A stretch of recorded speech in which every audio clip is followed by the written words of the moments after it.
चला लेकी बाळी हो, आज उपासाचे पराठे बनवून दाखवते तुम्हाला झटपट. 2 बटाटे उकडून घेतले तर आता त्याचे टरफल काढून घेते. आता बटाटा सोडून घेतला, असं बारीक करून घेते. 3-4 मिरच्या हिऱ्या घेतल्या, 3-4 मिरच्या लाल घेतल्यात, चमच्याभर मीठ घेतले. आता वाटीची भगरीचं आणि शेवट तांदळाचं दोन्ही मिक्स पीठ आहे. आता मी हे बटाट्यात काढून घेते.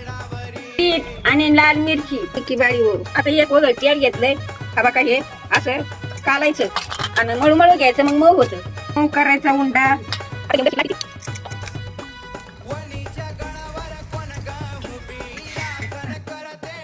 की बाळी हो, का असे मऊ झाले तर असे भुसभुशीत होते तर, आणि मग असेच करून खाजा, लय भारी लागत येते. पराठे असे तर तुम्ही मला फॉलो करा आजीला.